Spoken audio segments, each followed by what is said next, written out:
panafricain qui est venu au Sénégal accomplir non pas le rêve américain, non pas le rêve européen, mais le rêve panafricain. Son combat, et vous le savez tous, c'est un combat pour plus de justice. Il n'y a pas de violence, il n'y a pas d'actes nihilistes, destructeurs. C'est un combat pour un peu plus d'équité. Voilà. Donc tout ça est très surprenant et je pense que le Sénégal est observé, comme au moment du procès mardi dernier, par toute l'Afrique, voire même tous les afro-descendants où qu'ils se trouvent, qui ne comprennent pas qu'un pays africain puisse expulser un de ses fils. Ça nous rappelle les heures les plus sombres de nos histoires liées à l'esclavage. Alors, si cette expulsion aboutit, qu'est-ce qu'il y a à craindre par rapport à son retour en France? Écoutez, il n'y a rien à craindre. Quoi qu'il se passe, où qu'on se trouve, le combat continuera. Et je pense que ce qui se passe actuellement est une publicité négative pour nos ennemis. Et je pense qu'elle contribue à ouvrir un peu plus l'esprit, enfin la conscience des afro-descendants qui se rendent compte que quelque chose ne tourne pas rond, qu'il n'est pas normal qu'un enfant de l'Afrique, quelqu'un qui vienne au Sénégal pour faire un travail de conscientisation, un travail intellectuel, soit expulsé sans aucun motif valable. Ce n'est pas normal et toute la jeunesse africaine actuellement vous observe. Toute la jeunesse africaine observe le gouvernement sénégalais, le gouvernement de Macky Sall. Mais on peut y voir que ça. Quelle est la raison pourquoi il s'est expulsé? Est-ce qu'il s'est rendu responsable de violence? Est-ce qu'il aurait cassé quelque chose?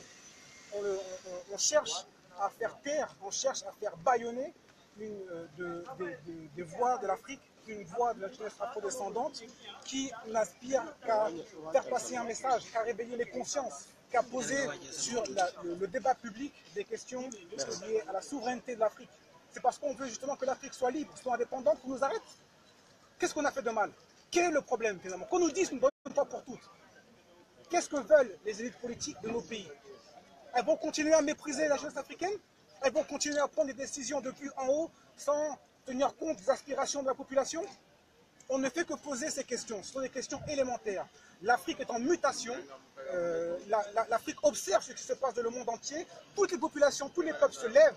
Et je pense que nous sommes arrivés à un moment historique. C'est le moment où la conscience africaine n'a jamais été autant à son summum en termes de maturité politique, en termes de compréhension des enjeux.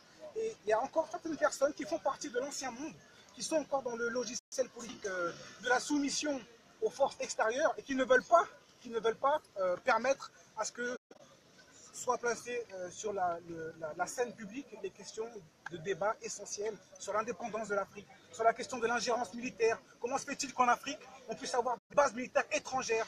Comment se fait-il qu'en Afrique, nous n'ayons pas, je parle pour la zone du franc CFA, qu'il n'y ait pas de monnaie africaine? Comment se fait-il qu'une puissance étrangère, une puissance tiers, à savoir la France, ait droit de veto sur nos orientations politiques, nos orientations monétaires? Ce sont ces seules questions qu'on pose et c'est pour ça que Kémy Séba actuellement est arrêté, voire expulsé, parce qu'on veut le faire taire. On veut faire taire la voix de la justice, on veut faire taire l'Africain éveillé qu'il est. On aime les Africains quand ils dansent, on aime les Africains quand ils font du sport, quand ils sont dans le divertissement, ou lorsqu'ils s'engagent dans une politique, dans une voie politique, on va dire en accord avec ce que les puissants veulent. Quand on veut défendre la masse, quand on veut défendre la jeunesse précarisée, à ce moment-là, on commence à poser un problème pour ces gens-là. Et je le répète, je le réitère, je pense que c'est le maître mot de toute cette affaire. Ne pensez pas que cette affaire est une affaire strictement globale, strictement locale, pardon, qui concerne que les Sénégalais. Ce qui se passe à Kémy Séba ne s'appartient plus. Kémy Séba appartient à la jeunesse afrodescendante. Ce qui se passe actuellement, c'est le jugement de la volonté d'émancipation des Africains. Il y a des gens qui ne veulent pas que les Africains se lèvent, il y a des gens qui refusent que les Africains puissent jouir un minimum de leur richesse et qui continuent à être des esclaves, des soumis. Nous disons que stop, ça a trop duré, tout cela est terminé. Ce n'est qu'une question, non pas d'années, mais de semaines et de mois. Et ce qu'ils font, chaque action, chaque attaque qu'ils porteront à Kémy Séba sera contre-productive, comme on l'a vu par rapport au procès du billet. La BCEAO a attaqué Kémy Séba en justice, Kémy Séba a été relaxé. La BCEAO n'a pas communiqué dessus. La BCEAO n'a pas fait de conférence de presse parce qu'elle sait que l'acte qu'elle a posé est en porte-à-faux face aux aspirations de la masse des Africains. La BCEAO fera mieux de poursuivre des criminels qui affament et qui pillent l'Afrique. Voilà ce qu'il devrait faire. Au lieu de poursuivre un activiste qui ne pense juste qu'à contribuer, qu'à agir pour son peuple. Est-ce que vous pensez que la France est derrière ces décisions? Et vous savez, il n'y a rien qui ne se passe sans que la France soit derrière. La France, c'est le marionnettiste. La France a cette tradition de se maintenir, de maintenir ses positions économiques, militaires en Afrique, en ayant installé des satellites, des préfets dans nos pays, à la tête des pays africains. C'est ce qui est dramatique. Nous sommes au XXIe siècle, nous ne sommes plus au temps des colonies, mais il y a certains gens qui n'ont pas compris encore que ça ne pouvait plus se passer comme ça. Donc oui, c'est une affaire strictement politique, comme depuis le départ. Il ne peut pas y avoir d'expulsion orchestrée de Kémy Séba sans que les autorités françaises soient mises au courant et sans qu'elles aient donné leur accord. Donc clairement, oui, nous disons que la France est responsable, que la France cherche à étouffer une des voies les plus valeureuses du continent africain. Les nouvelles de Tchad. Tchad a été arrêté, Tchad est responsable donc collectif Il y en a marre. Et c'est quand je vous disais que cette histoire ne concerne pas uniquement que Kémy Séba, c'est la preuve que justement, il y a une espèce de cohésion, il y a une espèce d'harmonie qui est en train de se mettre en place. Je suis coordinateur de l'ONG, j'ai des appels de tous les pays africains. Il faut savoir qu'il y avait une grande journée de mobilisation qui était prévue pour le 16 septembre.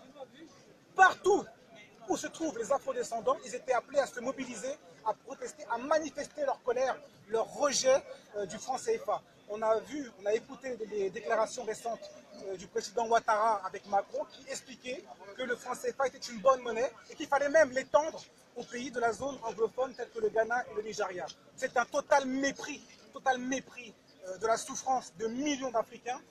Le franc CFA est responsable, c'est un élément, c'est pas l'élément, mais c'est un élément qui est responsable du sous-développement de l'Afrique. Venir expliquer que cette monnaie était bonne pour les Africains est un crachat jeté à la figure de tous les Africains. Et c'est pour cela qu'on avait mis en place, en légitime défense, la mobilisation du 16 septembre. Et je pense que les services français ne voulaient pas que cette journée puisse se tenir de manière décente dans les différents espaces, mais en expulsant Kémy Séba du Sénégal, je pense qu'ils sont en train de remettre de l'huile sur le feu. Nous sommes des pacificateurs. Nous souhaitons juste qu'il y ait la possibilité pour les masses africaines d'avoir voix au chapitre, de s'exprimer. On ne veut plus que nos politiques prennent les décisions d'en haut, entre eux, et les imposent aux masses. Personne au niveau des peuples africains n'a signé pour le franc CFA. Il n'y a aucun pays africain qui a, à la suite d'un référendum, accepté cette monnaie. Cette monnaie nous a été imposée à l'époque de la colonisation. Aujourd'hui, au XXIe siècle, elle continue à perdurer. Ce n'est plus acceptable. Donc, le 16 septembre, c'était l'occasion pour tous les afro-descendants, puisqu'on ne les écoute pas, puisqu'on ne prend pas en compte leurs aspirations, c'était l'occasion pour eux d'expliquer clairement qu'ils ne veulent plus de cette monnaie, que nous ne sommes plus des petits-enfants qu'on doit prendre par la main, que nous sommes une grande nation, que nous sommes un grand peuple et que nous pouvons être capables de gérer nous-mêmes nos économies, nos politiques, nos armées, sans avoir l'aide ou le besoin de pompiers pyromanes. Vu que votre leader a été expulsé, comptez-vous maintenir la table? Écoutez, quoi qu'il se passe, de toute façon, s'il est expulsé, il ressortira, et il sera toujours en liberté. La mobilisation